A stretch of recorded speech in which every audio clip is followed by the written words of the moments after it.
All right. So, time for a little bit of commentary here. I guess we'll introduce ourselves. I'm Mathcat. I'm one of the any percent runners for this game. I'm also one of the SPB attackers for that mode in particular. I also run some individual cups. And I'm Eve's Plate. I do time attacks in this game as well as just generally playing it online. Yep, yep. And we're here to present my most recent run of any percent here. We are This is just for anybody who's like maybe you've played the game a bit casually, you don't necessarily know what we're doing on like the more extreme cases here. Like we will get into some intermediate and advanced tech in this run. Not everything, of course, but like just enough that you could like see how we get through a game like this so quick. We could get to the credits of this game so quickly, and that is the goal of any percent here. So we're going to be running through the first 7 cups of the game. There are obviously so many more than that, but like the first 7 gets us to the credits, and that's what we care about. Um, I haven't started the run. I haven't started the VOD recording yet, but the reason we are sitting on in front of the screen we are right now is because in order to verify for this run, we usually have to clear our save data right off the bat. This is fine because it does not clear out our profiles, and we will be using that for a little bit of a trick in a moment, but just know if you're going to be running this, you might want to back up your saves. Um, so yeah, That's something I should learn how to do. I should do some any percent attempts as well. yeah. So I'll give this a roll now. hmm So this will boot us back to the beginning screen where this says, okay, this is what Ring Racers is, of course, but you know. Timing doesn't start until we put in a special password. This is Gapster. We use it to skip the tutorial because the tutorial just takes long. We don't want to deal with that. Um, Gonna go through a few unlocks real quick just because we're skipping through. So, our character choice for this is Sonic. Obviously, he's fast. He's a Class C character. We pick Class C because he is really fast. Well, again, fast, but also very narrow on cornering. And we want that. A good front runner for CPU races. Yes. Which is funny because Class Cs are generally considered weaker in more player-oriented modes. Now, what did you pull off there at the start? Okay, yeah. So something we're going to be doing a lot across many of these runs is during the position segment where we're given a lot of free movement. Um, we're going to try and angle ourselves in such a way that we can get the first flood boost, which is just a bonus for being first across the line at the start of the race, without like jumping the gun, of course. But also, as you saw there, we skip through a tripwire to which there are many shortcuts in this game that are blocked off by those little electrical wires. Those are tripwires. You need a boosting force or an insane amount of speed to pass through them, and first blood boost is enough to do that in most cases. I believe sometimes you also need rings to make it. Yes, yes.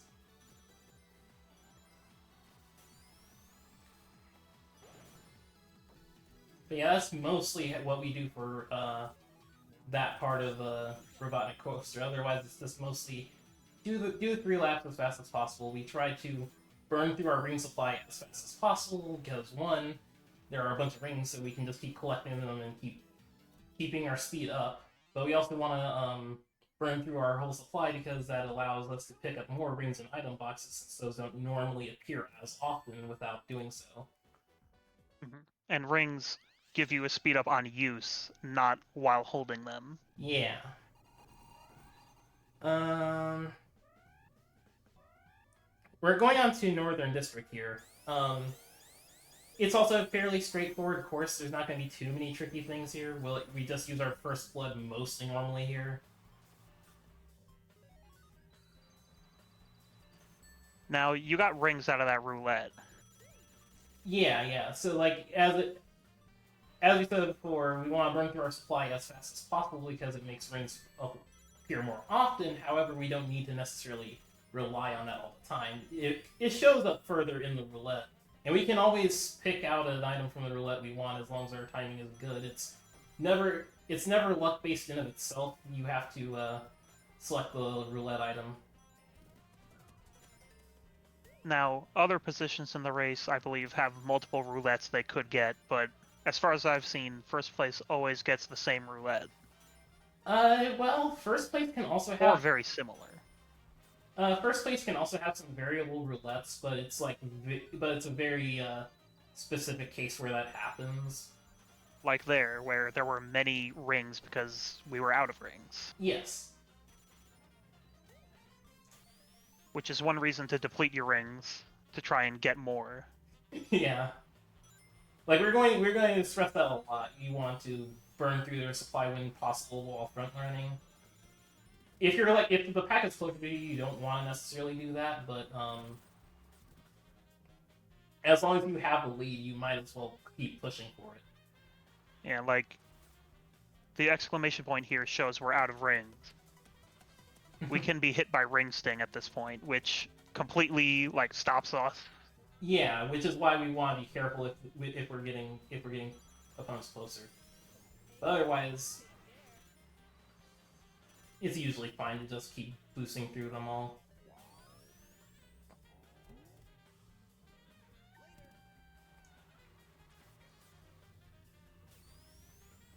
Now there are two things I didn't mention that I failed to mention earlier. One, there's a trick we've been doing at the end of Northern District, which is a slip tide, where if you tap the drift button as you're going through a boost force, you will tighten your turning radius, and it'll give you a slight burst of speed when you do so.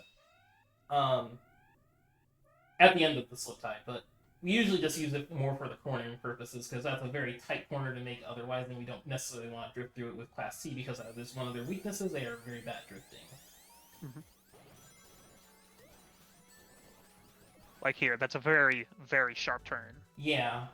That's another thing you'll see often with our First Bloods. We will use them, since it counts as a boost force, we can use them for slip tiding. There's also a good track to show off slip tiding. Oh, yes, because there's going to be a similar cornering here in this upcoming segment here. So, we go left, and then we use slip tiding to move right very sharply. Mm-hmm. And then the other thing I failed to mention on the last course was us picking up a bubble shield near the end, because bubble shield is a very powerful item to have. For one, it can be used for an instant. It can be spent for an instant boost, but otherwise, you can use it for bouncing purposes, and bouncing will give you some bursts of speed as well, as long as you're not in first. Because if you're in first, it will just burst immediately from that. They nerfed that specifically for that reason. It can also be used defensively, which we will see from the CPUs later in this run. Yeah. Another thing I didn't mention. Oh. I was going to say, when it comes to non-ring items from the roulette, we generally want to get the Hyodoros, right? Yes. I was just about to say that, because the Hyodoro is very useful because, one, it can deny resources from opponents, and that can be very useful if we have someone posted on our tail that we don't want to deny them hitting us with something. But alternatively, if we end up falling behind for some reason, any items we stole any items that we stole before are given to us in that point, and we can use that for some very strong effects, like picking up some rocket sneakers from some other opponent. We also can't Hyodoro ourselves, whether that would be good or bad. Yeah. Whereas setting a mine, you might run into your own mine later.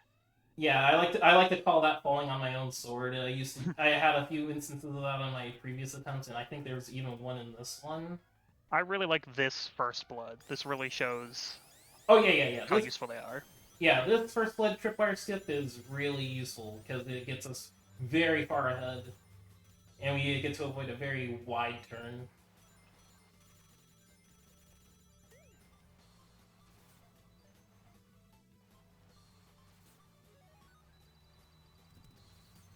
Now I probably didn't It need to. can take a while to get to those rings, though.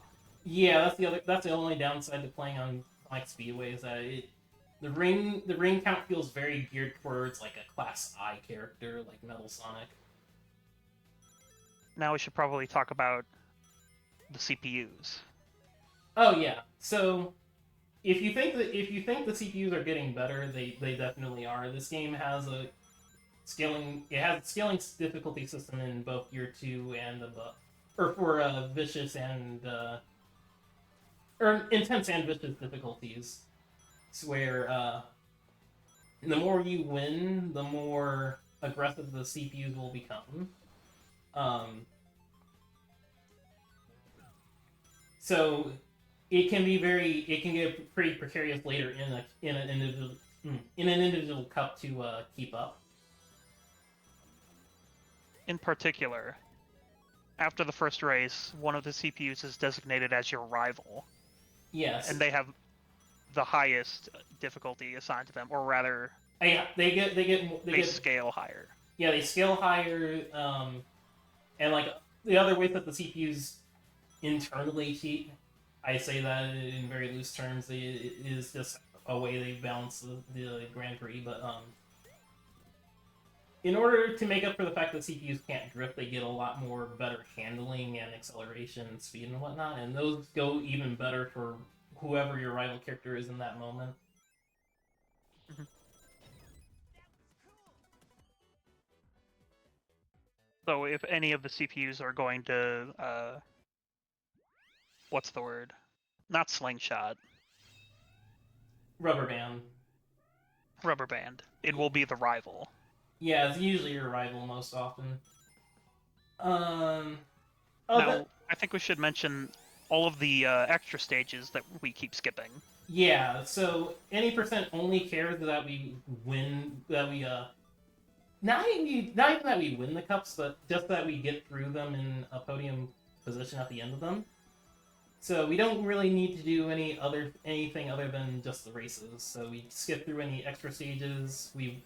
This also disqualifies us for the special stage, so we don't even have to worry about getting emeralds either. If this was all emeralds, then that would be a lot more concerning. But since it's not, we don't mind. Uh, you're gonna see a small trick in upcoming here that you're gonna want to pay attention to. So I build up some drift sparks here, and then I let go of them in the air. This is a tri-dash. It's a very useful piece of tech for anytime you're jumping while drifting, because it sends you back to the ground very quickly, which you want to do since that'll let you build back up your any speed you were building up before, and less airtime means more control for you. So, yeah, You generally want to be on the ground in ring racers. yeah. Now this green hill did get a little bit weird though. My last run didn't have me in behind this often, but unfortunately things can get a little bit tricky. Even my individual cup run of this with Surge went kind of weird like this as well. With the help of things like second place roulette and tethering, you can catch up to first place though. Yeah, I don't really think tethering is that useful in this instance, just because again, one of the other weaknesses of Class C is that its tether takes a while to charge, so you have to be behind for a while for it to be that useful. But it can be helpful. It can be a factor. Yeah, and I don't really like the Class Two. I mean, second place roulette either, just because it's just very. I don't like sneakers don't really show up well very much in that compared to third places, in my opinion.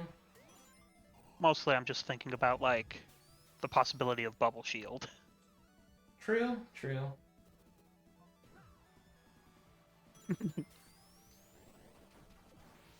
But yeah, no, this was a pretty messy Green Hill.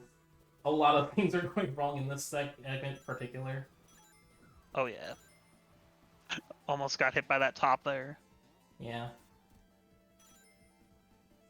But otherwise, that should close it for the first of the 7 cups.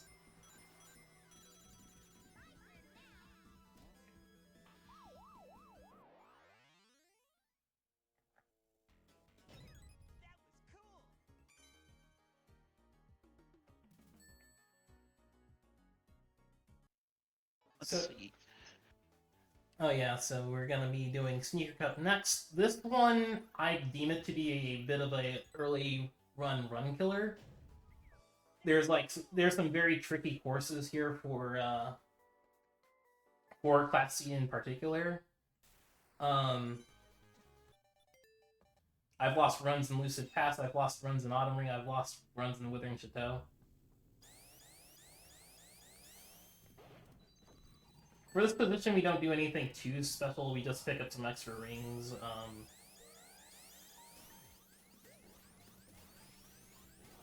I goof up a bit here and end up having to get respawned, but Minor biffing. yeah, minor biffing. It's short, but there is an underwater section here. Yeah. And while underwater, your drifting is much sharper. Yeah, I remember being described as like having infinite traction in a sense. I don't know how accurate that description is, but it's extremely noticeable. Yeah. There aren't too many underwater heavy levels here, but it is something that worth keep in mind for whenever you're there. Yeah, the first 7 cups, I'd say there's a couple tracks that can be mean, but Yeah, for an any percent, I'd rather have this set than pretty much any of the others.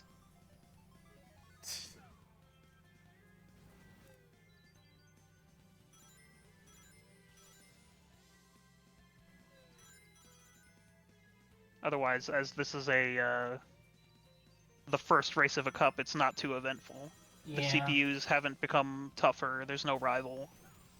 Yep. Mostly get to just live here with my mistake. I know in the current world record run that Troy did, FPV did show up around this point, but there's a guaranteed lightning shield up ahead, so you can just get rid of it very easily. Nice. Yeah, there it is.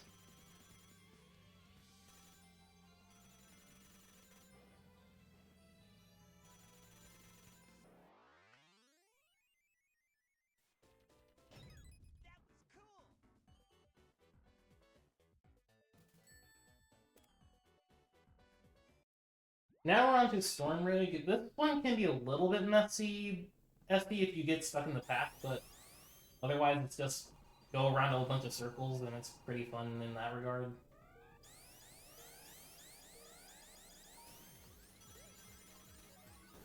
I try to slip tide any panels I land on, and if not that, then just try to drift the downhill ones.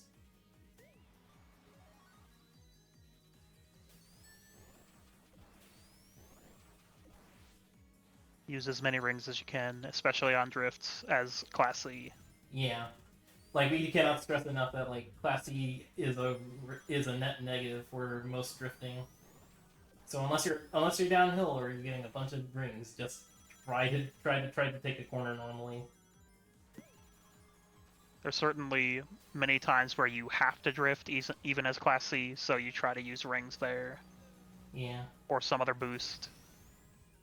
And this time I lightning shield here, which is kind of messy, but yeah.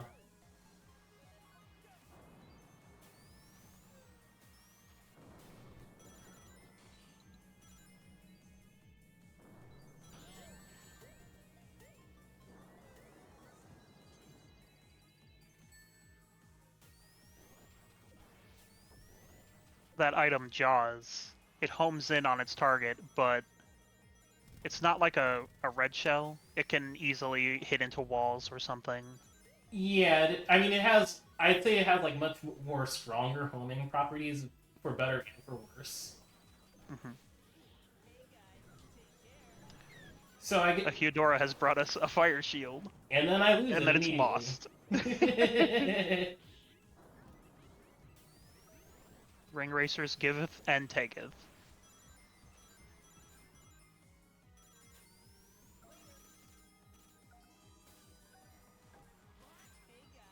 Despite falling all the way to 7th, already back up to 2nd.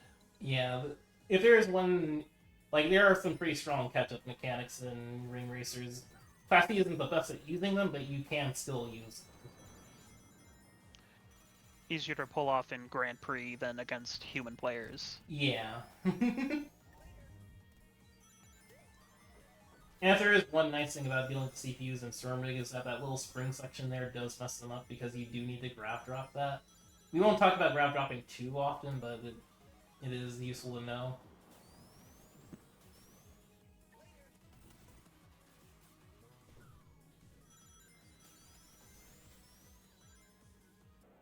So yeah, I end up just losing a few more seconds on Stormrig, but after this it should stop being so wacky.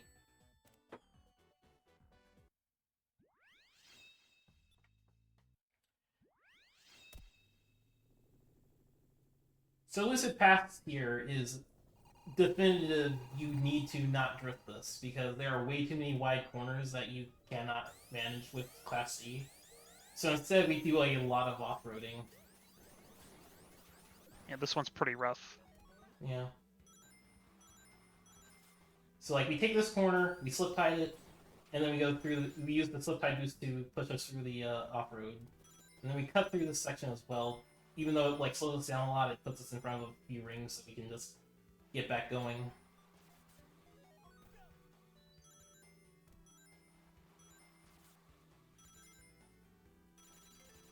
Otherwise, this course doesn't have too much else going on.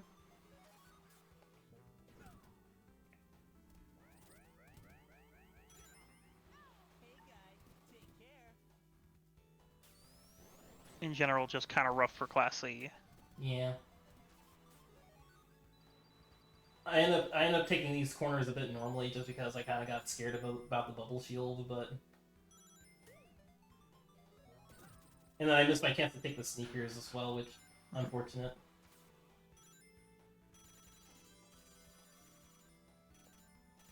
Like I think that was like taken from me placing it in March. Yeah. Items will drop when certain attacks or items hit a racer. Yeah.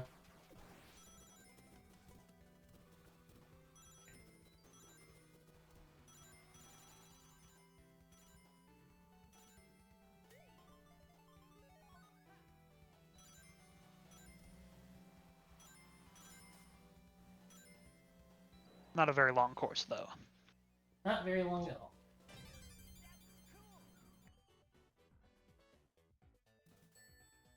Now time for my favorite course of this cup, Autumn Ring.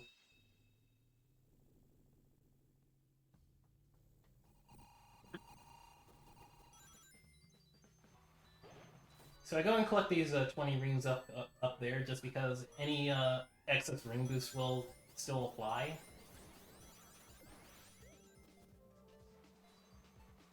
Just a little extra edge, you know.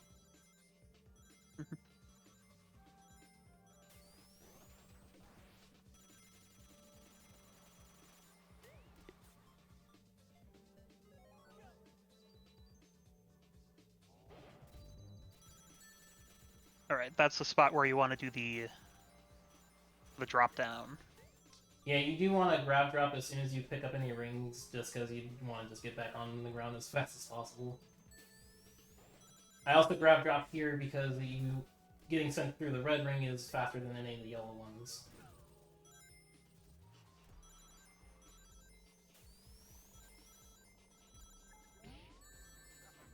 And like also here is like a perfect opportunity to like talk about like how dangerous Bubble Shield is in enemy hands because they don't necessarily need to commit to dropping it. They can just hit you once and then keep going. This time, Robotnik did shoot it forward uselessly, but Yeah. There's another bubble shield up here with Mighty, so yeah. I saw you. It looked like you grabbed that item box but didn't get the item because you weren't done getting the jackpot. Yeah. Unfortunate, but Like if I could redo the section real quick, I probably would have like waited just a little bit longer just to try and roll for rocket sneakers or invincibility.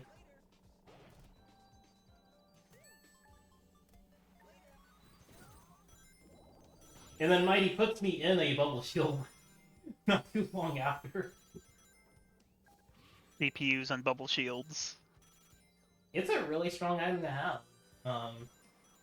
It especially helps that they get those stat buffs, so they can just keep holding the item and not worry about using rings for drifts or turns. Yeah.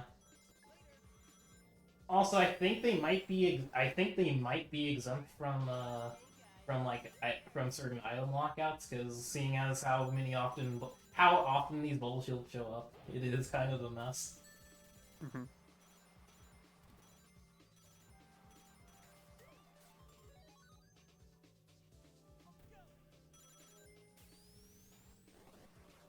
And like this is like a good that moment there is like also a good way of showing like how bad Classy is with drifting because they kind of end up like stalling out a bit in that section. Mm-hmm. Dropping items like bananas or mines on lap 3 or the last lap of a race is a lot less risky. Yeah, because it's not like you're gonna spawn your own sort of map. Okay. You still could with egg marks, though. You could with egg marks, but that could also be useful just because the egg mark also boosts your speed while it's active. Now it's time for the Withering Chateau. Yeah, this is prime run killer here. Now I use my resources to get this tripwire skip, but honestly, this is probably one of the worst courses to do that for. You kind of end up going even if you just take the normal road normally, just because you already have sneaker panels on the main road. Mm-hmm. And that Hyodora you dropped in the shortcut isn't really gonna get any use. Yeah. I will say for that downhill section, you do want to just thread the needle and take it down and slide down straight, just because it will put you ahead of the CPUs because they will try to take the corner normally, but you don't have to.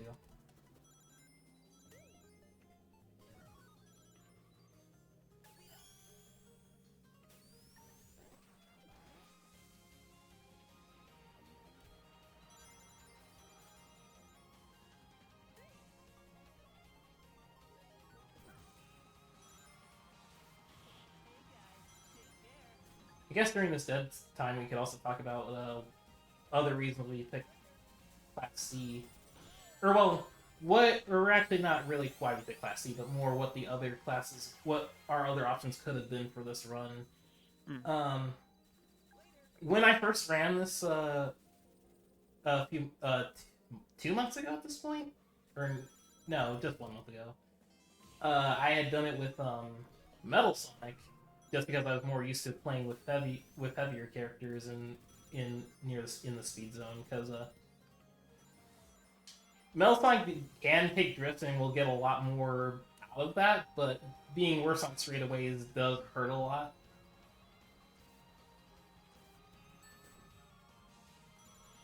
There's also the factor of being both heavy and high speed. It takes a while to get going without using resources or being out of rings and using a spin dash. Yeah.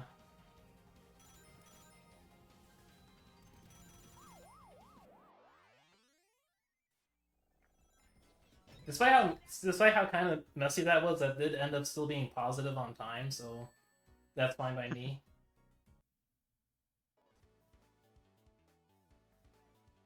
One roadblock complete. Yeah. Yeah, once you're past Sneaker Cup, things do calm down a little bit. The next two courses are fairly fine: Popcorn Workshop and Sunday Drive. Um, they're they're notably much shorter tracks, but have more laps. So there's that.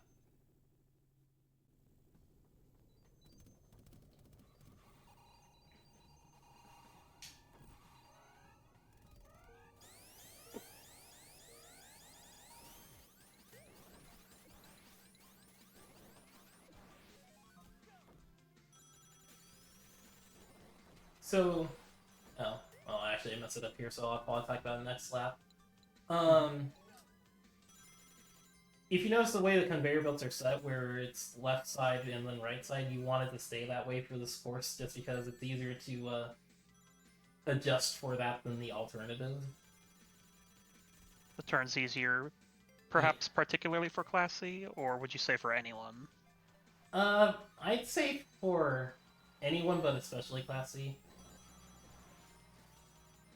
Oh wait, did I mix it up here too? Oh, I guess it's on lap 3. This is a 5-lap track. yeah. We should probably also talk about the shrink rays. Oh yeah, shrink rays. These are this is like a universal form of time loss because anytime you get hit with shrink, it cuts our top speed. And there's not really much you can do about it except try to avoid them. Okay, yeah. Okay, so here it is now. If you hold the slip tight long enough to pull it into a drift, you will get a wave dash, and that basically stores the boost for that you would get from the slip tide for later. And as long as you're under boost force or either from drifting or from an item, or you're drifting, it'll stay in there, and so you can use that to manipulate when you set it off. That can be very useful, although it doesn't show up too often in any percent. A lot more impactful in time attack. Yeah. Another little trick we do here is we try dash when we jump off there, just because it gets us on the ground faster, and also since it puts us on an already downhill incline, it just more speed, more speed, more speed.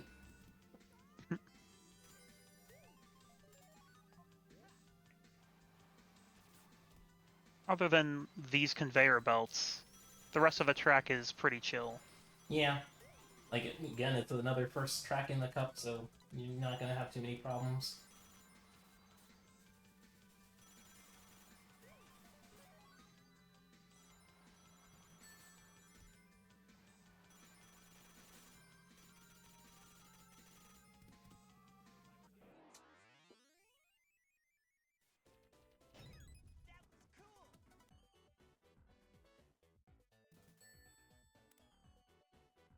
I don't think it matters much at all, really, even at 80%, but each character does have their own, like, predetermined rivals that show up.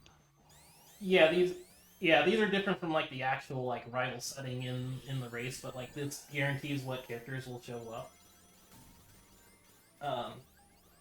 Now, that first blood did not go well. Yeah, I end up kind of mistiming a lot of the position time, so I end up not having enough speed to go through the tripwire, and it ends up kind of just fizzling out. Additionally, you can kind of see I kind of take this section a little slow because I'm not very used to doing it that way. I'm usually used to taking the left route, but it's longer, but it has a smoother transition onto the road, in my opinion.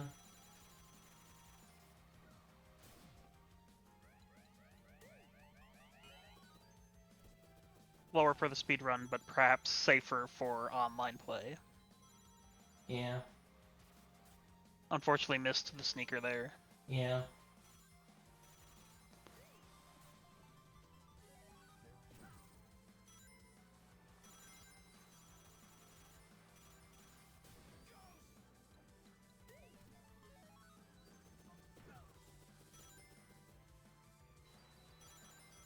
Lose speed on going off-road there. Yeah, it's not really. It's not just like the going off road. It's like also going off road and not really using many rings. My ring usage here is pretty weak. Part of it is being concerned that I'm stuck in the pack, and part of it is just me kind of forgetting.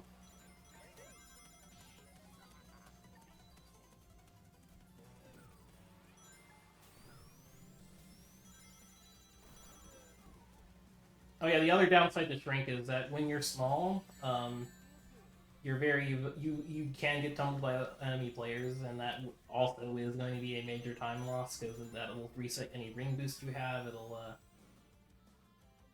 especially devastating in Class C's case since it loses a lot of momentum for them.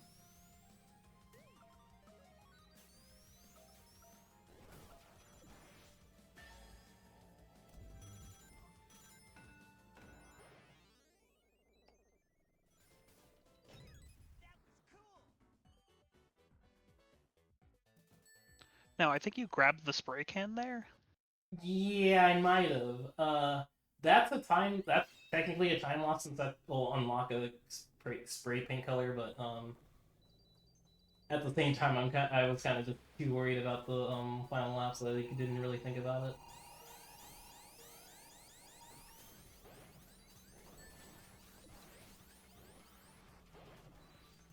Now, this track, it's kind of rough on Class C. Yeah, I love it otherwise, but like this Cadillac Cascade is a rough one.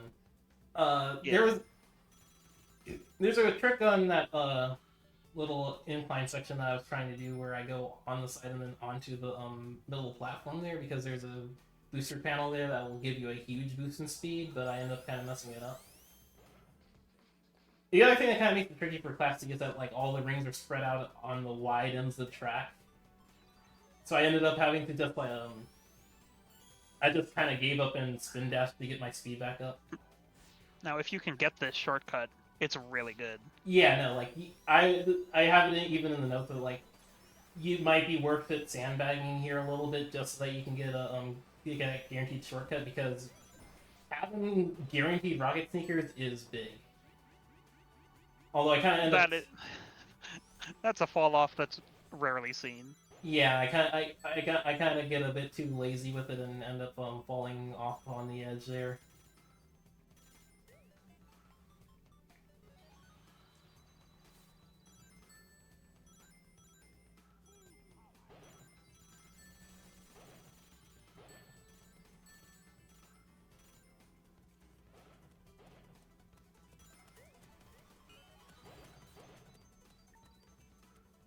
I ended up accidentally picking up a lightning shield. I meant to get more rings, but it is kind of useful to have it here just because one of the other benefits of having a lightning shield beyond the area of denial is just that it lets you tether off of any opponent from anywhere.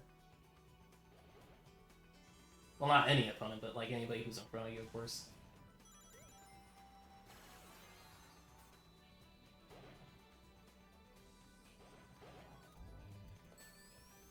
Oh yeah. Yeah, that's where you. When That's.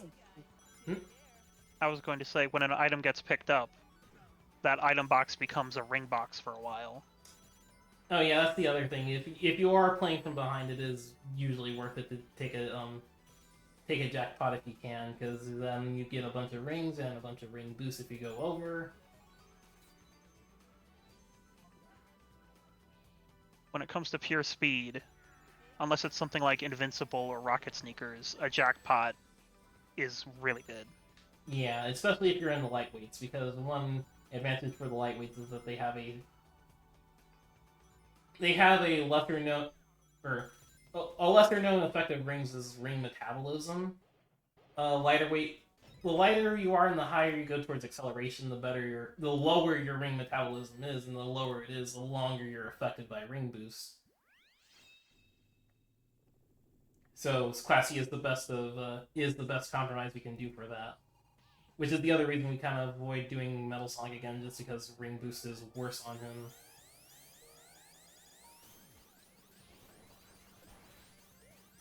We're on to Rumble Ridge here, and while I don't have any tricks I employ here that are particularly special, there is an interesting thing that's been going on in the SPB attacking world with this course. If I have it in my notes here,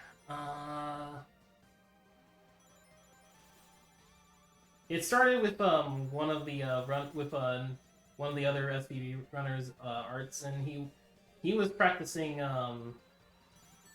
He started with Crap Tower, trying to see if you could use the drop targets for anything, and like found some really ridiculous skips with it, which is useful because drop target is usually the thing you don't want in SPB attacks. But if you can get faster times with it, then by all means. Drop targets being the green bumper item. Yeah. The other thing is that but how it relates to Rumble Ridge is that it's inspired another one of the SPB attackers, Will 17 or Will 12, to try a certain trick here that's in the split section. I'll point it out when we get back to it on lap 3.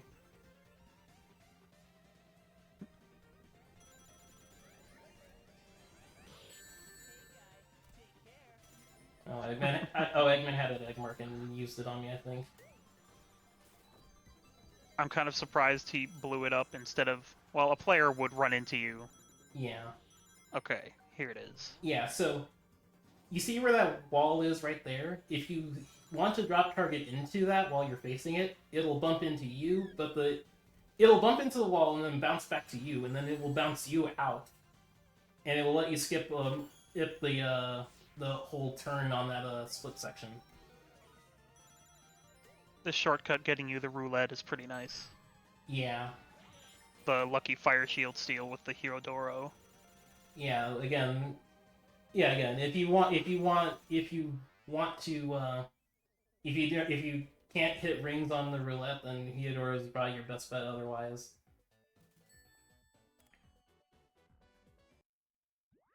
Alright, we're on to opulence here. There are two things we're going to want to pay attention to here. Firstly, there's going to be a first blood tripwire skip we can do right here. I should have collected more rings during position, but I kind of didn't think about it. But this is good enough on its own. Yeah, this one's not hard. Yeah. So let's just skip that entire curve around, and then you can just push your advantage from here.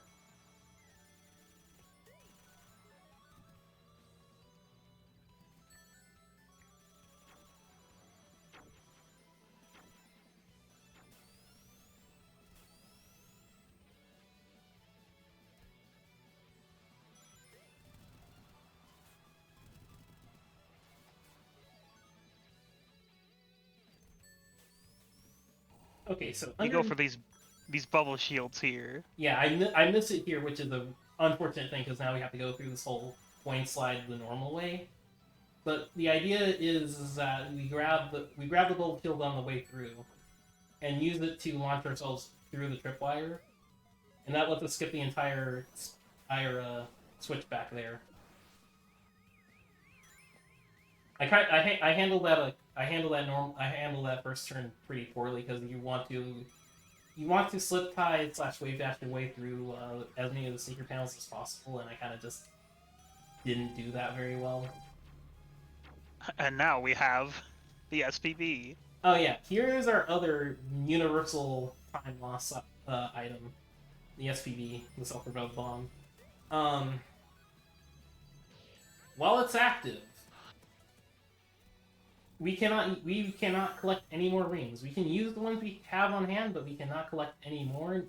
The only way for us to get more is through coins in the item roulette, or did I say coins? I meant rings. But yeah, I ended up kind of hitting an awkward angle here, so I got to realign my bullet field boost, but it's still worth slowing down than not doing it at all. A good banana there. I do a little better with the wave dashing there, but I still kind of have it a bit sloppy. Almost fall on your own sword. Yep.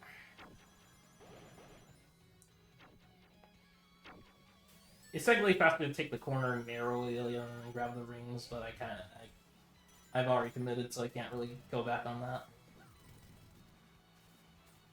Oh yeah, and then also the other problem with the SPV is, of course, if it hits you, you end up in hit stun for a while. The longer you have, like all your rings. It's -20 if it hits you early, but like it weakens over time the longer you can outlast it. But there aren't very many opportunities for us to do that here, so And considering, again, playing as Class C, you can't really use drifts to get away from it as easy. Yeah. However, the cup's done. Yeah, the cup's done. And the even though I messed up the bubble fields a little bit, it since I didn't do that before on my last run, it is still a pretty nice time save. Yeah, you lost like a second there or something because of the spray can unlock. Yeah. Angel Island. There aren't very many tricks here. I think there is a potential time save here that's not even in a world record right now, which is hitting the first sneaker panel that shows up here. I do it pretty nicely here. You do need like a little bit of speed going into it though to land it, or else you kind of lose too much going up slightly uphill. Oh, it should also be noted, if you're in the middle of an item roulette, but you keep holding the ring button down, you will continue to use rings while the roulette goes. Yeah, you'll automatically collect any rings you run past and immediately use them. It's useful if you're like in a very deep sea of rings and you want to just keep and you're not worried about the item immediately.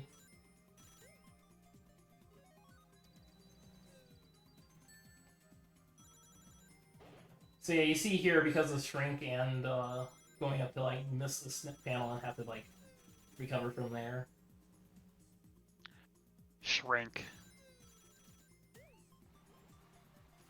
I think it's very No one likes it. and yet somehow it got unbanned from the Mogi rule set. Really? That's the place I would expect it to be banned the hardest. Yeah, no, they banned grow. They banned the grow items, so like you can. So they thought that like shrink would be a bit healthier in that environment, which, as far as I can tell, seems to be fine. I should really get a better look at that myself, though. Yeah.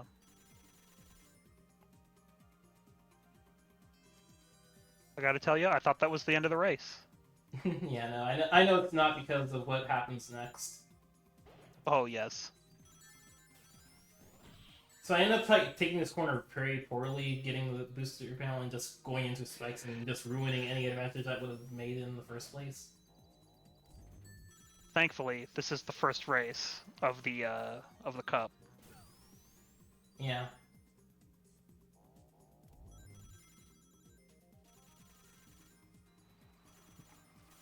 However, that is still time lost. Yeah. I was gonna say this is also one of the few corkscrews where it's actually kind of where it's beneficial to drift on, just because you get a bunch of rings going up it. So, and plus then you can take that momentum down the hill, and that's really nice to have. But yeah.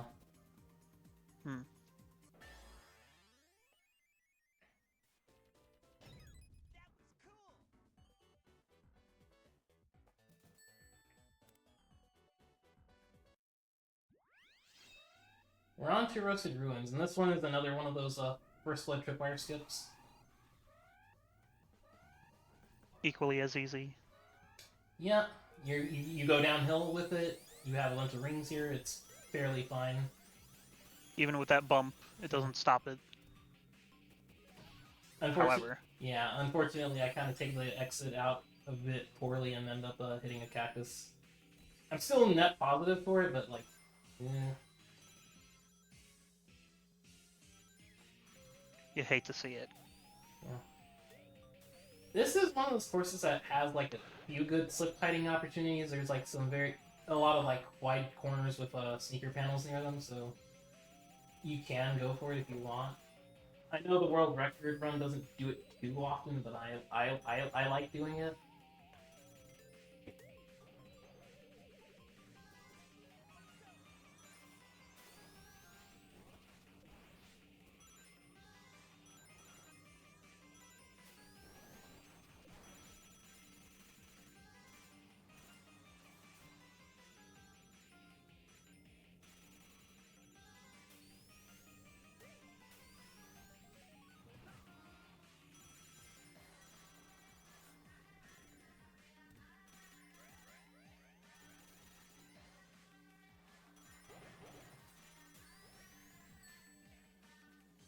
I like doing this little cut behind the cactus. It's not that useful, but it's kind of fun. Very scary.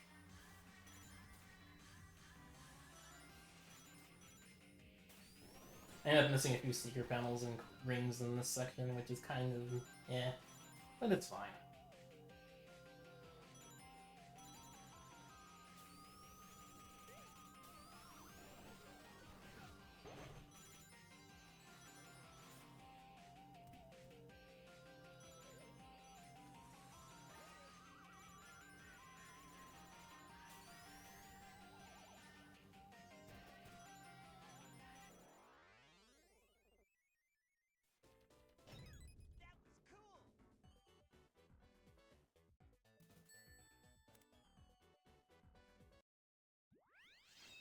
Alright, Obsidian Oasis. This is...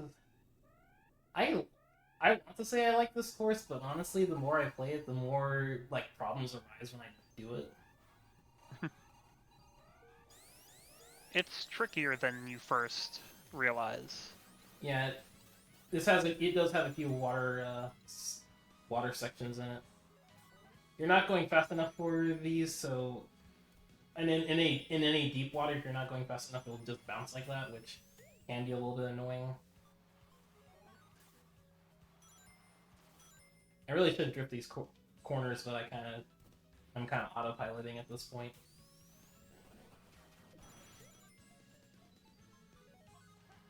That's a good slip tide area there. Yeah. Now the Hyodoro does not give the sneaker right away because of being in first place. Yeah, that's one of the balancing effects of this game. Is like you do not get access to Hyodoro unless you don't get access to Hyodoro items unless you fall behind. Which can also be helpful because sometimes you don't want to have your item slot taken up by something you're going to use later. Now, was holding the sneaker up to this point worth it, you think? Hard to tell because like the problem is that the ring takes you in such an awkward angle.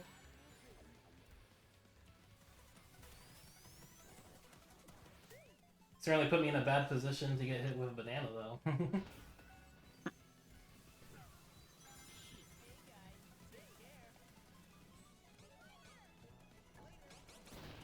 And as you can see, I'm kind of not used to roulettes that aren't in like the extreme front or extreme back of the pack, so like I kind of just pull a job because that's the only thing I could think to do at that moment.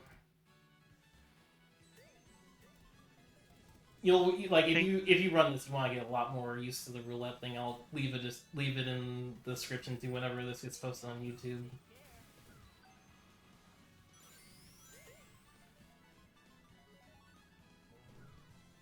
Yeah. That's another Jaws that could have been sneakers or something.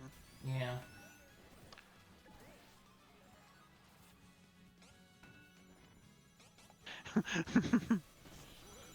Playing with my life there by shooting a ball hog into the drop target, since it can bounce back projectiles.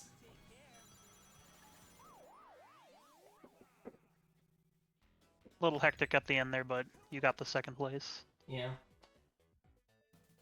All right, Mirage Saloon. This is gonna be a big one.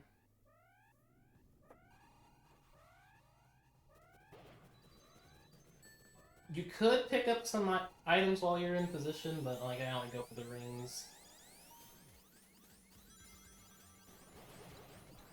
It's okay to hit that angle a little bit wide since you also get some more rings on the way, but otherwise, yeah. You don't want to do what I did and do that jump though, because it will put you in a bad angle.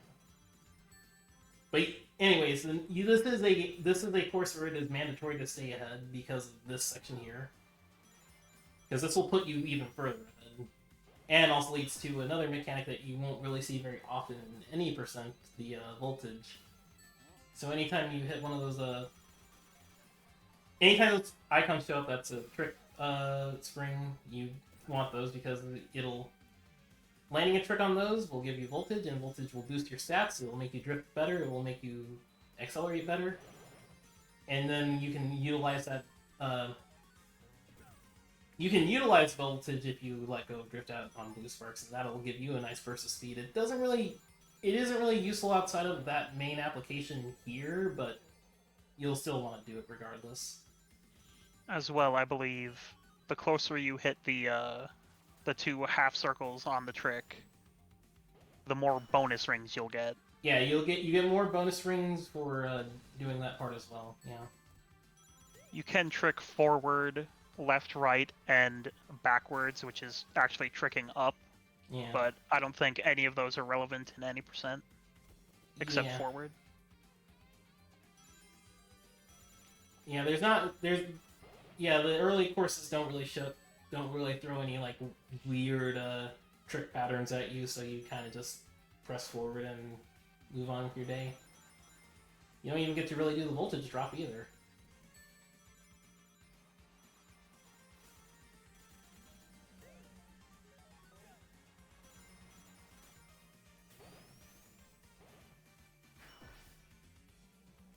I suppose that's one reason to watch 28 or 30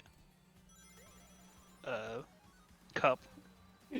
Yeah, it's a lengthy marathon, even lengthier than this, but yeah.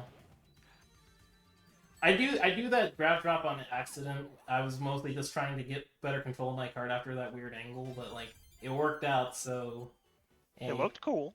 It looked cool.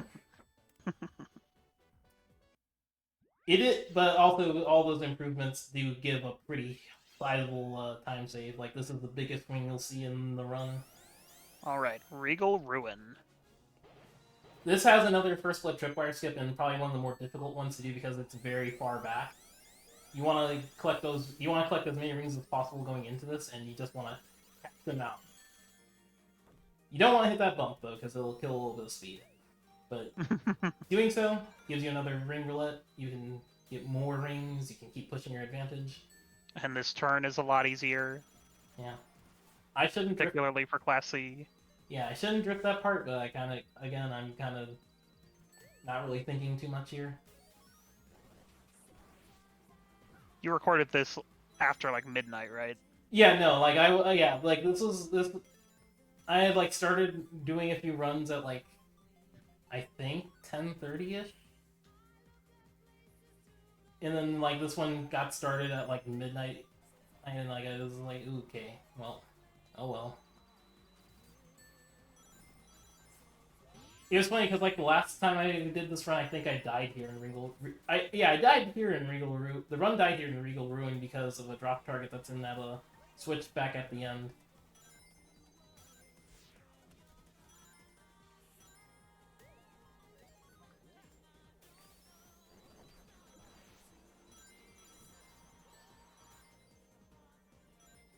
There's that bubble shield. Yeah. Not really much I could do about that one because like I don't want to fall into the water either, but yeah.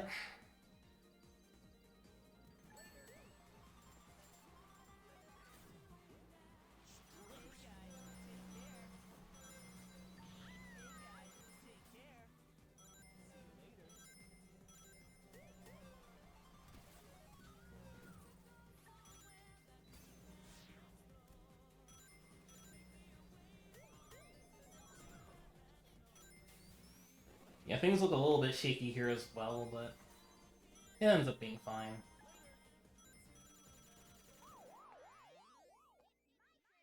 You do have to place top 4 for the track to be considered completed.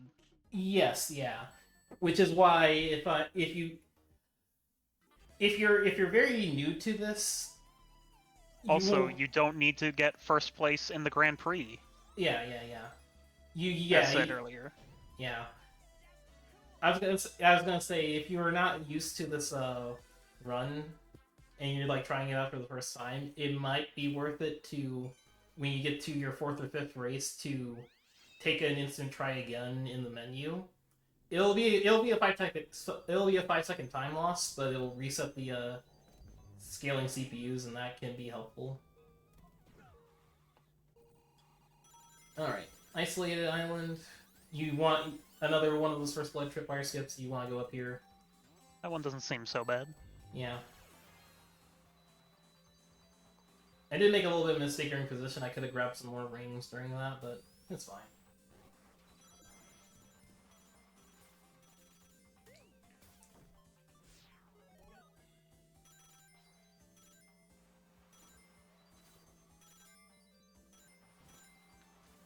You want to try dash this fall here. Yeah, it's a little bit awkward, and like the best way to do it is the advanced drop dash tech, but like I don't really think it's worth it going into that in this category because this is the only track where I think that would be super relevant. It's really the later it cups past any percent where like that becomes a really mandatory tech. Like my favorite course, for example, press.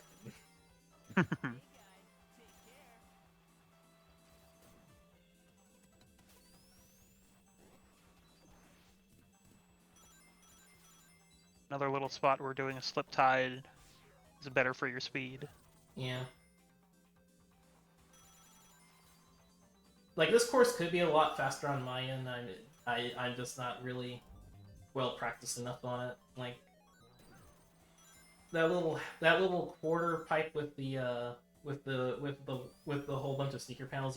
You do want to aim for that since you can slip tide it out of that and into the ones that are going uphill. Hmm.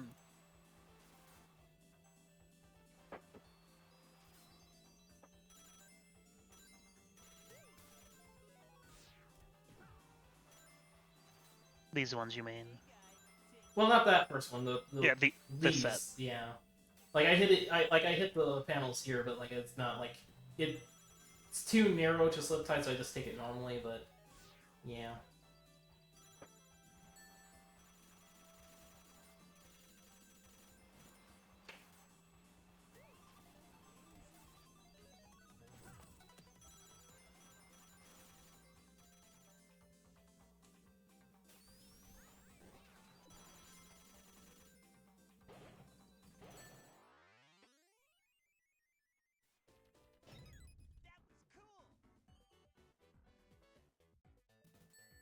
So now we're on to Gigaopolis, and like this one has a bit of a messy position during this year because like I'm not really thinking, so I'm like, oh, I gotta go get these rings up here, which really you don't want to do in this case. You just want to get prepared because you don't want to be stuck on this downhill section with the position. And then I end up messing up my slip tide, so I can't get the get a proper turn on that corner.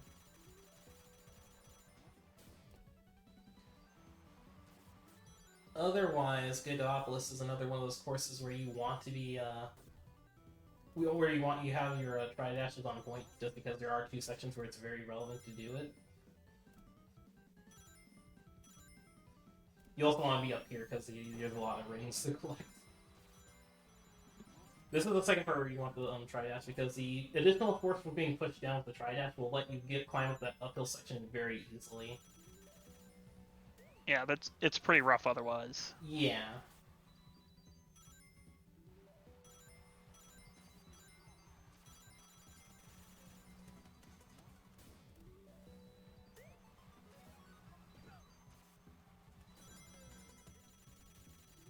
Not having a good time with this hill in this run. Yeah, like normally you would have enough speed to just like climb it normally without doing so, but like I don't for some reason here, and more importantly, I don't like give up on that immediately, so I kind of end up having to get pushed back up and down. I also end up having a very awkward lap two end there, so I kind of have to take a hill normally. You can see how much slower it is without doing the tri dash normally.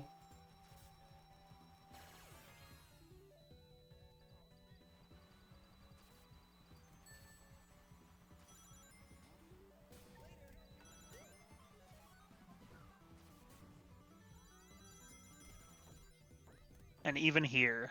Yeah.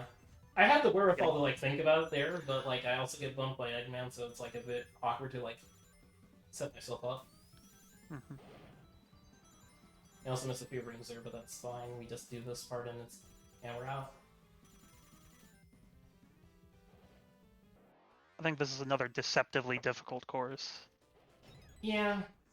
I think part of that more has to do with just being in Class C for it though, because like if you're in a weightier class, you could probably get more spark drift charge off of that downhill section.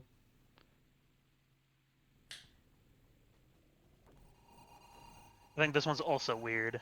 Yeah, Darkville 1 is it's a very normal course for this late in the run, but also it's like so I don't really know what to do about it exactly. That tripwire is too far for a first blood boost to get you there. Yeah, and I think Troy's run of this actually he goes for it and like messes up, which is Now, is going up here better than going down? uh I don't have Because there's this. these turns here. I mean, I don't have the specifics on that, but at the same time, I'm that downhill section I believe is slightly submerged, so it is a bit tricky That's in that true. regard. For that last corner, you want to slip tight and then cut through the dirt, but I get bumped by I, I missed if it was a thing or metal, but I get bumped and it ends up killing a lot of my Well, it doesn't kill my speed in itself, but it puts me off roading the wrong way, and then I end up having to spend time recovering. Now, I don't have audio, but did you just Sega someone with that banana? I don't remember if I did. I don't think I did though.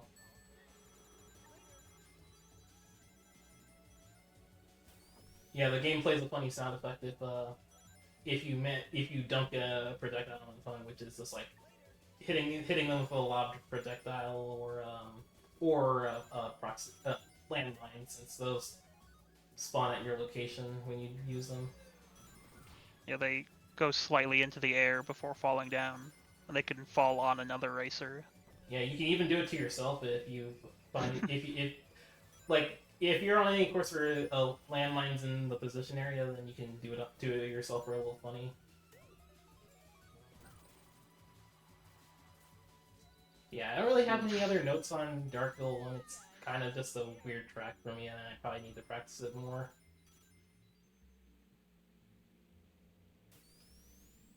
I do the thing you're supposed to do here, though, which is really useful. That is pretty strong.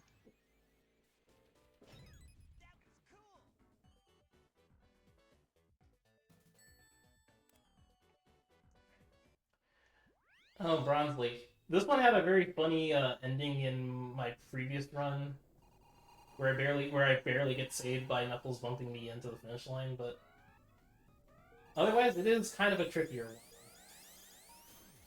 For when it's the fourth course in a cup, so the opponents are going to be a little bit tougher, and two, you have a few sections where it's kind of tricky to navigate if you're in the pack. Yeah, we've got some water sections here. Yeah. Or a water section. So I used to drop and dash for that section, but it seems as though tri-dashing into the wall plainly is maybe faster. Really? Here's a wave dash opportunity. Yeah. If this was on Gear 3, you could use it to jump through part of the switchback, which is really nice, but otherwise, eh. We've also got voltage here. Yeah, this is the second and last course we will see voltage. Unfortunately, I don't really use it very well in here because it's just like there's not. The corners are a bit too tight to use it in the early sections, and then the corners are too wide for C class to use it in the later ones, in my opinion. Troy pulls it off, but I'm not at the execution level yet.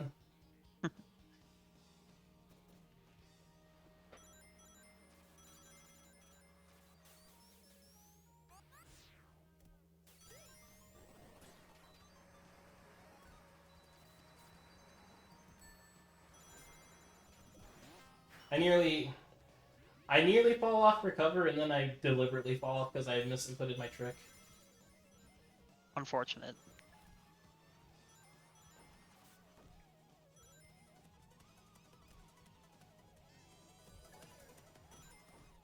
Like it's funny. Like not too long after I did this run, I found out that my controller had stick drift. I don't think it was relevant here because I usually use the D-pad for trick inputs, but like it was still kind of a funny thing to realize in retrospect as well.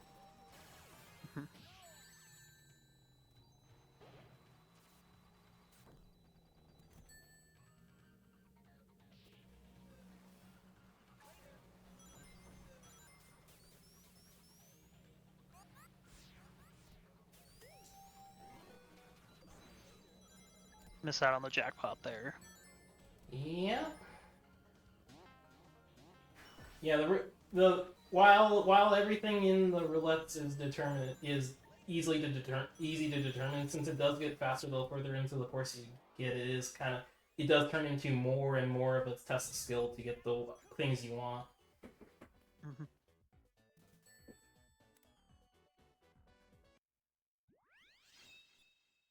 All right, collision chaos. This is probably the course where we will be seeing grab drop being used the most. We try to avoid it. We try to avoid grab dropping in many cases where try dashing is available, just because try dashing is faster. But here, that's not very much an option, so we just do it when needed. Lots of straight ups, so then you just have to go straight down. Yeah. Another thing we need to do here is another minor mechanic called the null boost. If you're at near zero speed when you're in the air, you can let go of the gas and it'll give you a slight boost forward, which can be useful in some cases. But again, it's just like it's a very niche piece of tech otherwise. Particularly in any percent. Yeah, there's not very many courses where we get this sort of action. So you can avoid the balloons there that would normally send you upwards if you just thread the needle there. Useful to know. We can't avoid these, so we just grab drop to get through them as best as possible. We also grab drop very quickly here because you can hit this panel for slip tide. I haven't practiced this course enough with that in mind, so I kind of mess it up afterwards, but another thing to keep in mind.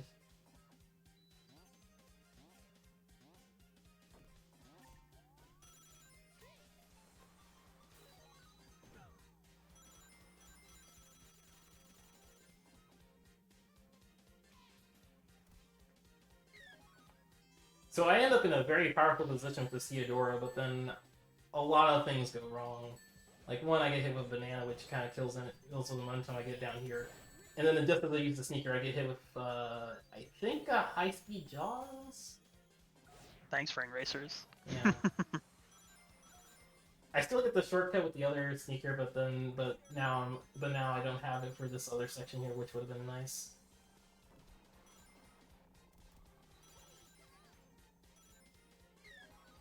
Now I get rocket sneakers here, and this is really useful to have because it lets us skip this tripwire into these sneaker panels, which is very nice for us to get back in the game.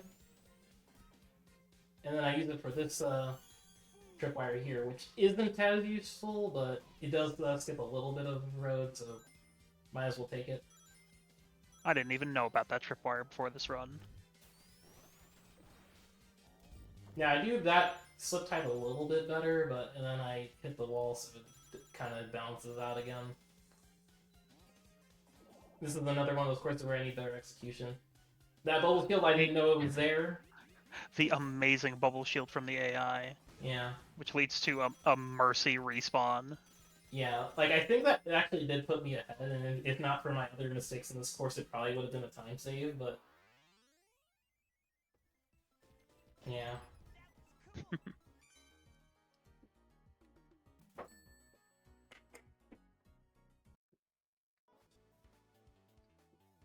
Well, that's that cup down.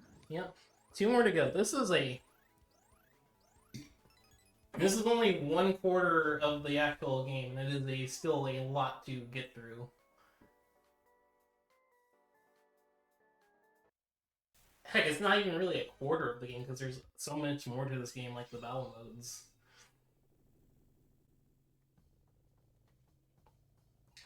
Alright, so Emerald Hill. This track is very much not a lot of nonsense. You kind of just do it normally for the most part. My execution's a little bit sloppier here, but that's probably due to me playing so late, but...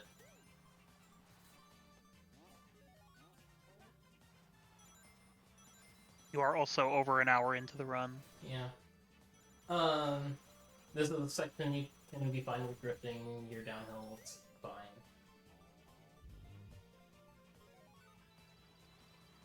Now here's some actual important speedrun tech. If you go on the side here, you can avoid that little jump with the hill, and that'll be good because you can keep your feet planted, and then you just take the jump normally. I'm very late into this run, so I'm making mistakes, so I just hit the spikes for no reason. Going on that hill there is another thing that this run taught me. Yeah. Yeah, like before I did this run for recording, I was like looking at Troy's run to see what exactly I was missing, and I saw that I was like, oh. I mean, I was also with that with the opulence of the whole shield thing, but yeah.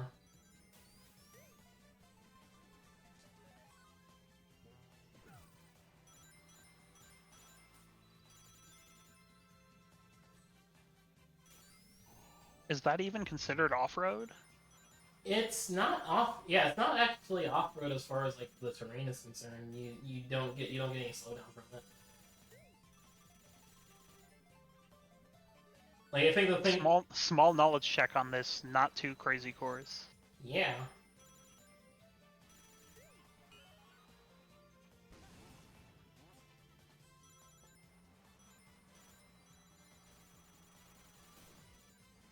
And as you can see, my item pools are also kind of suffering a lot here. I'm picking up things that I don't need or want.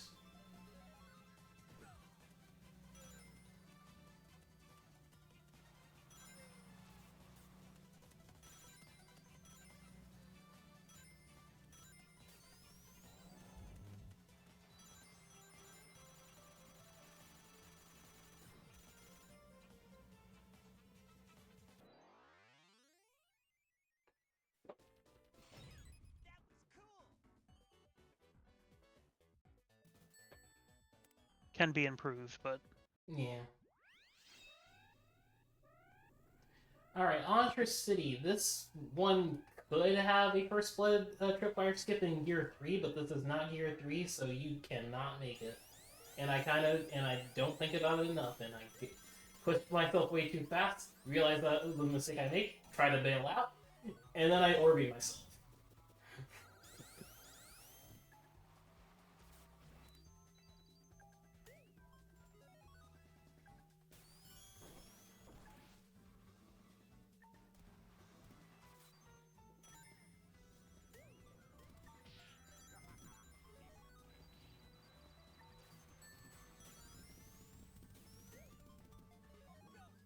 It may not look like it, but it's also kind of hard to hit both sneaker panels on there because any area with like stair jink like that will have no traction, so you have to be angled correctly before you go on that stretch of road.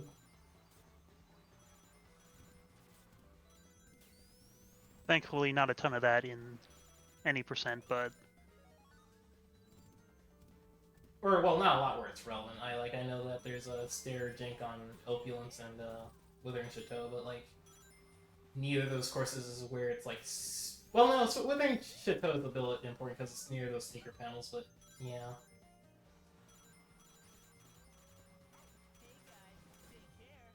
We haven't talked a lot about courses that have like split paths with different stuff on them. We take the right path on this one just because it has the sneaker panel that we can flip tight around.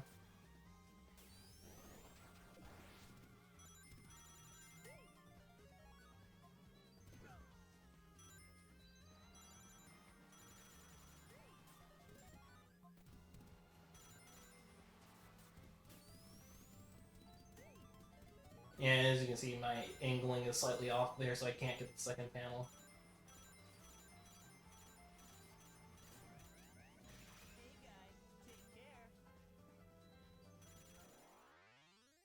But otherwise, mostly uneventful.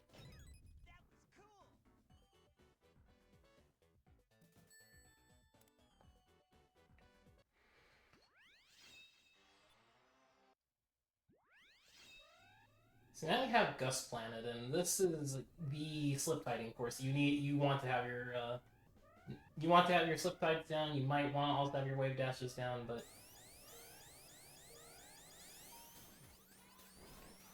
like we hit all three of these sneaker panels really quickly, and then we go through here.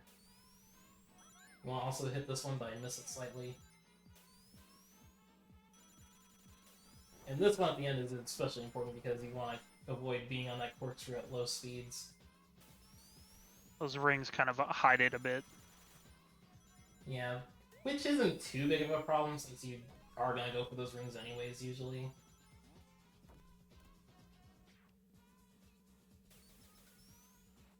And then you slip tide this corner as well just because it's that sharp otherwise.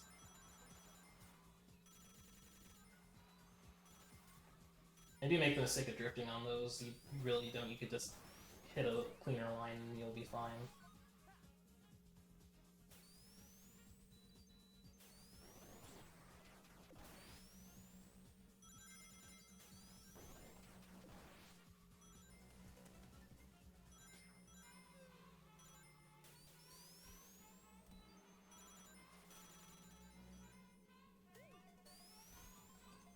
I will say this little section here with the sharp left turn, it is very hard to get the boost and hit that corner cleanly.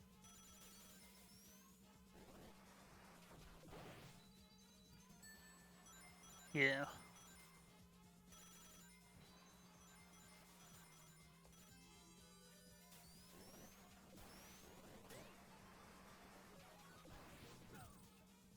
Like this course has several springs that are like very useful to take if you they're opposite the turn that you might want to hit, but like in Classy it's a bit of a tricky one.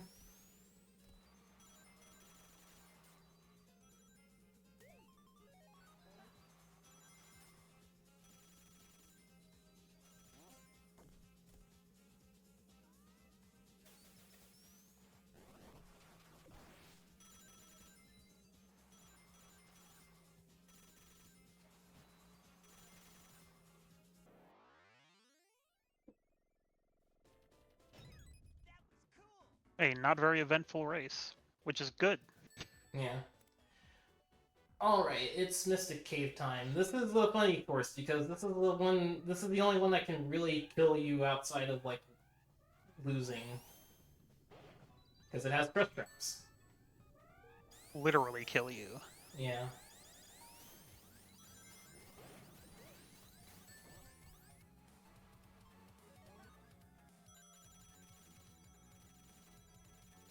We always pick the main path for that split section just because even though the other path has a lot of sneaker panels, they are placed in a way that doesn't really get you net positive.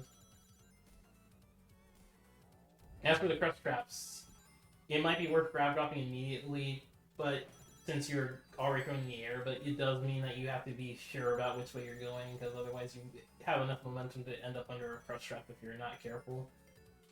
You could thread the needle as well, but since you're approaching the crush traps at an angle on both of those, you gotta be very careful.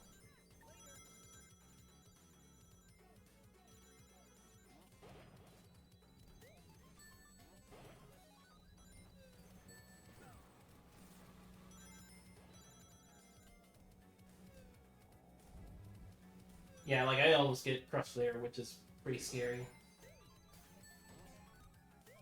And oh hey, there is the falling on my sword gnome I was talking about earlier. The egg mark from before. You slowed down there to try and hit someone with it, but yeah, it was not worth it. I should just kept pushing.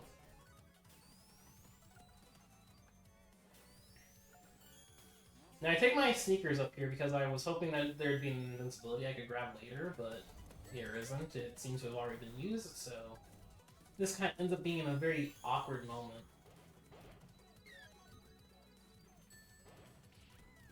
I do get a garden top, which is really nice, because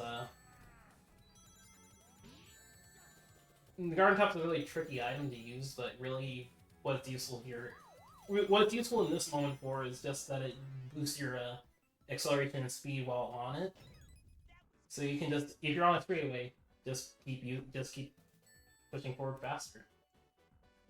Mighty's bubble shield there does make it a bit scary right at the end. Oh yeah, yeah. Like I like that in my last run too. It ended up being very scary like that too. Joypolis. Yeah, Joypolis. You grab a ring box on the way down. Just generally something you do. Bit of rough driving there with the first blood boost. Yeah. Otherwise, this isn't a very noteworthy course when you're front running. Like, there's a lot of like alternate paths this course has if you're falling from behind. But if you're in first, then you're kind of just stuck doing the normal paths.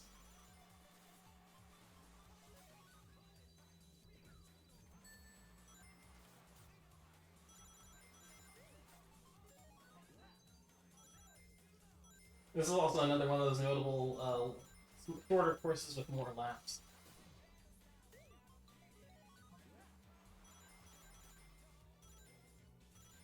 One of the few, if only, 4-lappers? Yeah? Like, I'm struggling to think of another 4-lapper in the game.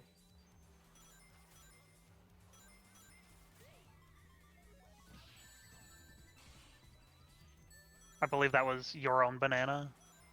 Possibly?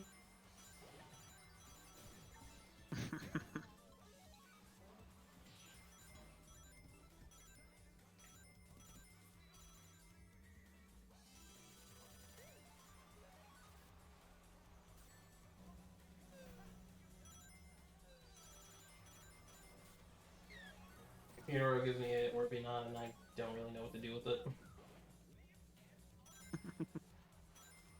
And second place gives me triple bananas, which I can't really do anything with either. Bubble Shield, now that's useful. Now I thought about this, I would have used it to boost through the panel of the tripwire and been fine, but like I'd take a bit of a riskier gambit and get punished for it.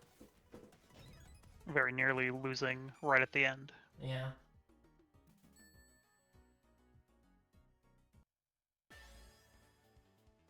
But you get through the cup. Yeah. And luckily that mistake doesn't like cost me too much time. I barely do worse than break even on that one.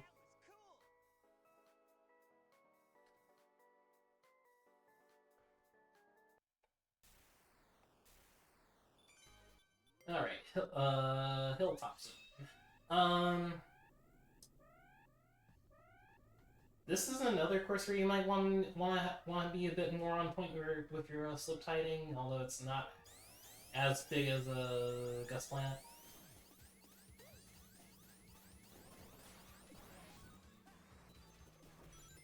As you see, I kind of mess up my first blood at the end there and kind of end up in the dirt a little bit, but it's fine.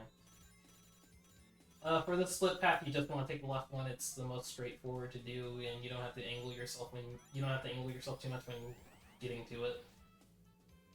There's no uphills or anything. Yeah. The other ones go a bit more up and down, so you don't really want to mess with them. You drift on this corner because you want to get a fry dash.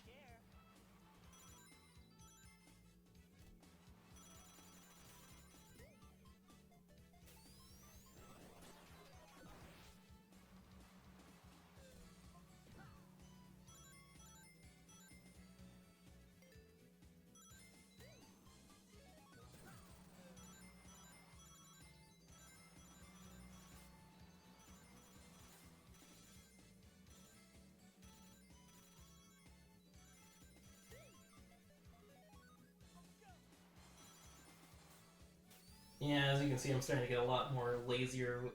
Again, I'm getting lazy with my item pulls. I really should be just still aiming for rings when I can, or Heroes.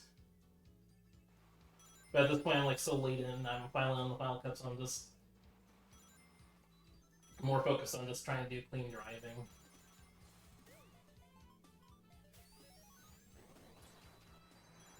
So yeah, if you get a wave dash here, you can... Yeah, if you get a wave dash here, you can use it to go through that little last corner a bit more smoothly. It's nice.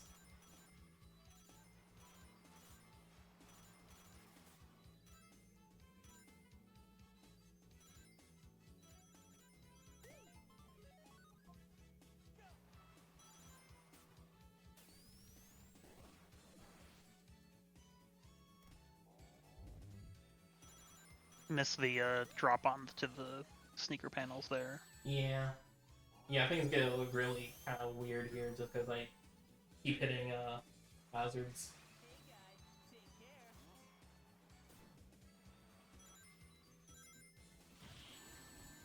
Although my defense for this one, it is kind of easy to kind of get that one lost in the sauce of the background.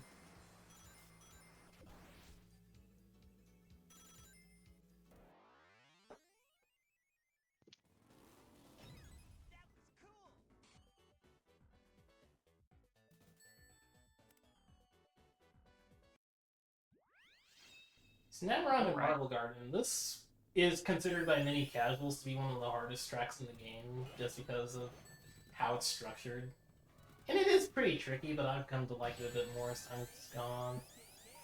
You grab a lightning shield in position just to stun the entire opposition at the beginning. It does cost a little bit of time due to the hit stop, but it is worth it just to make your lead a lot easier to do.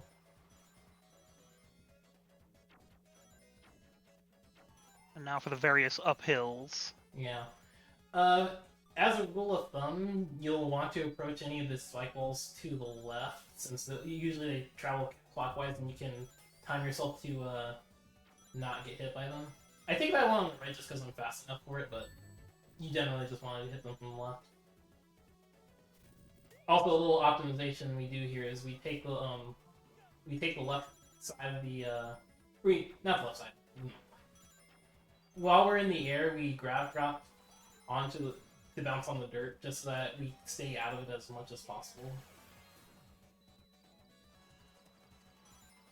Also get a nice ring box. Yeah, this is one of the few courses where you're just guaranteed a ring box without doing anything special, which is nice. Only other course I can really think off the top of my head that also does that as easily as Press Garden at the beginning, but you do have to be a little bit tricky with your movement. Yeah, this is a guaranteed ring box, as long as someone didn't take all three of them. Yeah. An SPB gets popped pretty early due to my antics in the first lap, so that's a bit tricky, but we're staying ahead of it for now, so I get to keep using my rings, but now it's over. And of course I get hit immediately because we're uphill and don't have the ring boost. Puts me at a very weird spot, so I grab this free lightning shield again. Somehow miss it on Eggman. Somehow miss that as well. But you get a garden top from Theodora, so it's nice, but then I have a very weird moment here.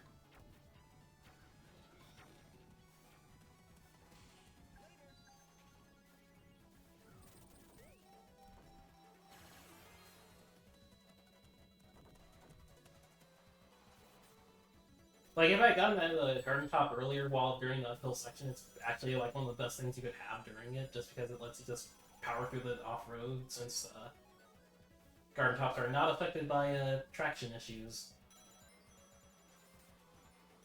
generally speaking. Unfortunate spikes. Yeah. Twice.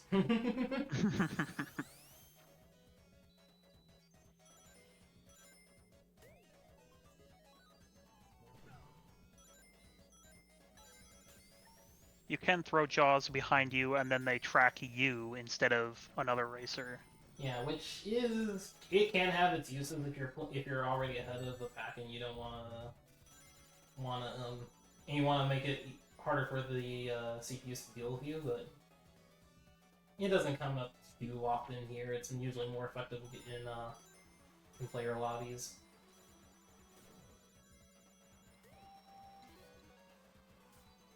And greeting out on those slots and just taking a double bar, which is fine.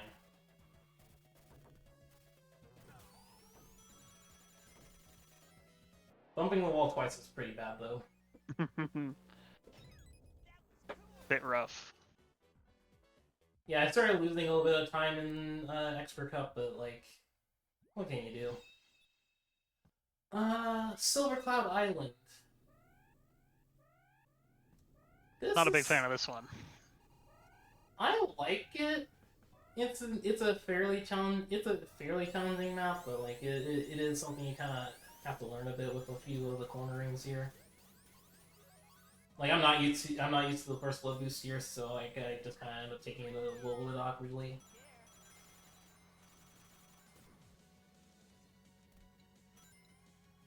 I have practiced this on SPV though, so I do know a few things.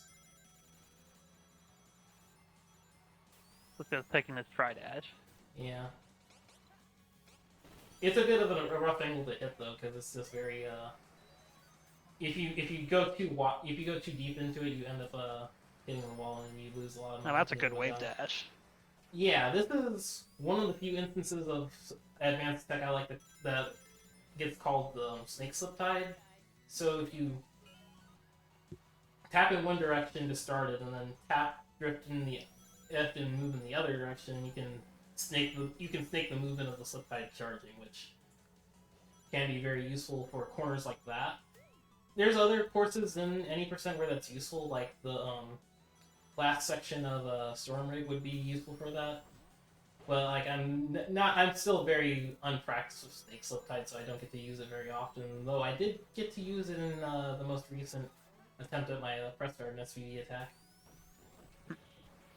Yeah, and as you can see, that one went a little awry. Yeah. Now I'm pretty sure when it comes to try dashing, where you're looking with the camera does matter. No, not really, because Now what exploded there? I assume that was like a shrunken landmine, since for the record, any projectiles or traps on the ground that you hit while you're larger than it will only give you like a little bit of hit stop. It won't like actually affect you. Okay. It must have been a landmine, because I can't think of anything else that explodes that would have been that close.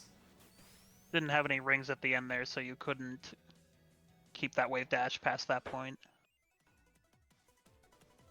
Well, it really wasn't like that in itself. It was just more like I couldn't get the momentum to keep the drift going to use it properly. Sub-Zero Peak. I really do not like this course. It is mean. And like for any percentage, it's scary at this point in the run. So there's not an actual like first split tripwire skip, but you do use it to get through that off-road section. I end up really being messy with it because again I'm not very well practiced with this course, and again it is very tricky. Like right before I started recording this, I had to like just check my notes real quick to like add some more details about why this is so tricky. Like, it's not just the ice physics; it's also that there's many corkscrews and switchbacks that are like that make it very antithetical to play with Class C on. And this corkscrew. Yeah, this one is messy. Is it really better to not drift there at all? Or were you just being very safe? I think I was just being very safe, because, like, of my 3 completed runs, only this one and the last one were Sonic, and the other time was Metal.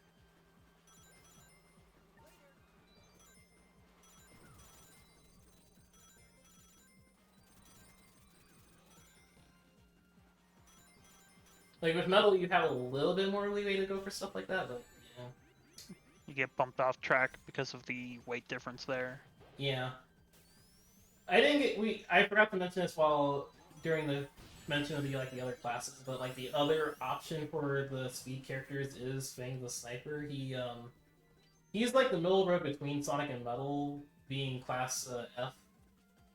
So a bit worse on ring boost, a bit worse on straightaways, but you get a lot more weight and a bit more you get a little bit of an easier time trying to use drifts. This is perhaps the only impactful Invincible in the whole run so far. Yeah.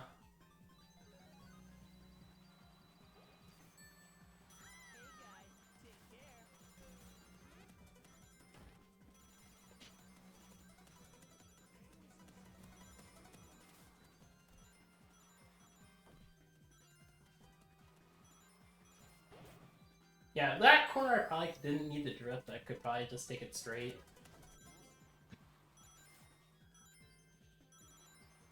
That looked like Metal Sonic stood there to drop a giant banana to kill you, but it just did not work. Yeah. Yeah, there's not really much else for me to say in terms of notes here. I just want to be past this course as soon as possible.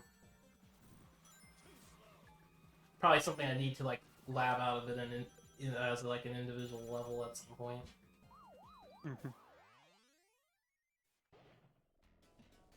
But yeah, once that's done, the run's basically over because launch base is very geared in favor of Class C in my opinion. Like, if I just think it's also pretty cool in general. yeah, no, it's a cool way to end any percent, and like and then like in the context of the larger game, it's also a really cool detail they do with it. But as far as this run's concerned, your first big advantage is this bounce beam. It's very easy to go on, and the CPUs have a harder time staying on it.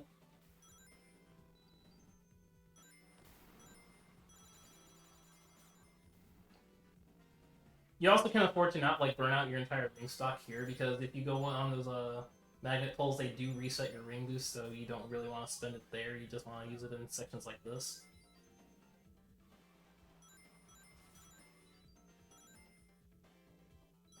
This nice straighter wave rings. Yep. There's a second balance beam here. Again, this is heavily geared in your favor as a player.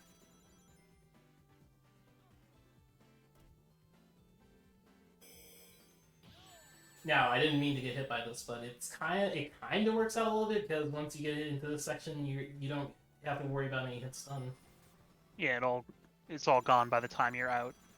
So if anything, if you need to get hit there, that's the time to get hit. Yeah.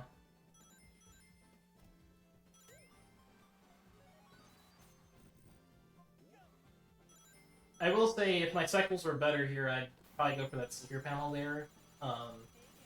Just because, again, sneaker panels are better for... That is something we forgot to mention really early, and it's the only reason we pick Class C is just because you get a lot of strong effects off of the sneaker panels boosts. Which is... So, yeah. Particularly if you're able to stack multiple boosts. Yeah.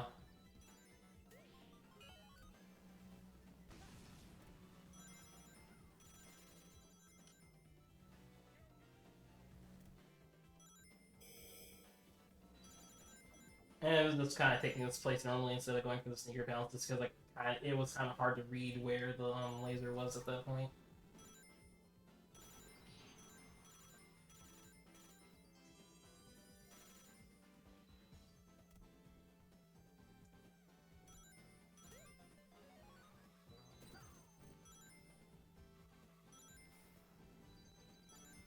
I barely missed the panel there. Barely missed it. Sad. You also can't carry a tri-dash into those. Yeah.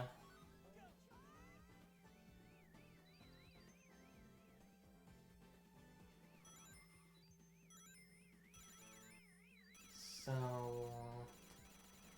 Yeah, we get another SPB here, which is unfortunate, but what can you do?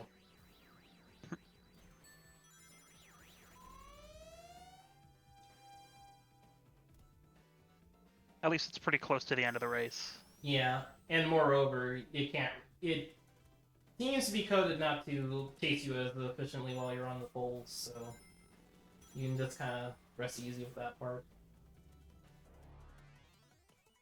So that does it for the run. For the most part, all that's left to do is just mash A, because we just want to get through the menus here. We go through the rankings, we get through the results, and then time is when credits roll, which will be in a few seconds from now. You don't have to like manually time for any of this. Troy already set up an auto splitter for pretty much everything that's relevant to any percent all cups. And that's the run. Yeah. funnily, It is now okay for the game to crash. yeah, that's the funniest thing that happens here. Like when I get done with the run and then it just freezes here, and it's the funniest thing ever. Um, yeah, it was it was a funny thing to see. Apparently this is an already known thing, and you can avoid the credits. You can avoid the credits crash by fast forwarding on them, but that's not really relevant to me since time already ended. But if you were Here, like doing if you're doing all emeralds or like all cups, you'd probably want to keep that in mind. as well, if you want to run the credits for some other reason, Yeah. just have Uh. them at the end of the run. Yep. So that's any percent for me so far. There is a lot of time to be saved here. Currently, the world record for any percent is Troy's 132 for RTA timing. Is that on Gear 2? That's on gear two. Oh, dang. Yeah, no, like he set this very recently after I like started running it. Um, yeah, it's a 132.59, so barely sub 153. Um, Very nice. yeah, there's a lot to improve here. Like one, like we mentioned a lot of things from course to course, but and of course we mentioned more universal stuff like the SVBs. We can't really do anything about those at the moment, just because it's like we could carry a lightning shield to deal with them in advance. You can't get it. You can't do it once you're in run because like or once it's already active because it gets shuffled out of the pool, the item roulette pool. If you were to pull that off, you would want to pay attention to how far back last place is mid race. Well, no, it's not based off of last place. It's more based off of second. Well, second place determines whether or not the SPB is in the pool. Okay. Yeah. Um. Otherwise, nice run. Yeah. The other Lots of thing. improvements to be made. Yeah. The other thing is again shrink laser RNG. We can't really do anything in terms of counterplay against that in particular, just because that is something we can't really we can't exactly account for it, and we can't exactly like hope for Hidor to steal one because there's too many variables at play. All you can really do is change your driving line if it will avoid a laser. Otherwise, live with it. Yeah, and even then, you can't exactly do that all the time either, since they can be. Again, it's very RNG dependent. Um, Yeah, yeah. it's rare for ring racers to have RNG moments, but that is one of them. Uh, and of course, I've said before, if I could, a big part of this is just learning execution. Um, that goes for pretty much anything in speedrunning, really. Like Mm-hmm. my two most recent SPB attack courses, Weiss Watery and Press Garden, a lot of it just came down to learning to execute the tech better and faster. I think my biggest improvement will be if I can get snake slip tiding down better and in more situations. Because like, if you could get that on Stormrig, that's nice. If you can get that on maybe Gust Plant. Well, no, not Gust Plant. Mine Gust Plant was fine. Trying to think of another course that has like that zigzag sneaker panel pattern.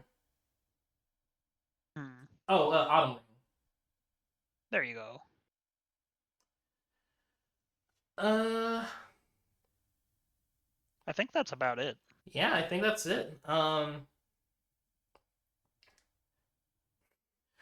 guess if I had to give thanks for anyone here, it'd definitely be Troy because like he put in a lot of the elbow grease for making like learning to do this very quick and easy. Like I didn't need to worry about my splits because there's not a splitter. I could look at I his run sets a pretty good example of like what to look for. And while I didn't get to commentate on that one, I it did help me learn a lot for like what to do here. And of Yeah. course, Thanks, Troy. yeah. And of course, I want to also like think like the people who run the straight banana boards, just because it's like it also gave me a nice avenue to like think about how to approach this game in a more speed game focused context. Like, of course, this is a very like Ring Racers is a very competitive oriented game, but like it, Yeah, you it's don't. a racing game. Yeah, It's but about going fast. yeah, but like I didn't really like think about. I didn't really start thinking about this deeper until like I started looking at the at how people were tackling time attack and how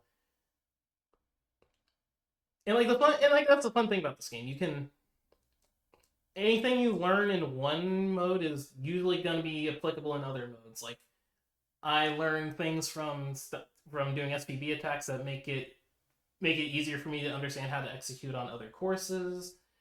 Uh, anything I can learn like different strategies in online lobbies that I can take into Grand Prix. I can like learning how to run any percent taught me a bit more about playing aggressively and front running as far as like ring use is concerned.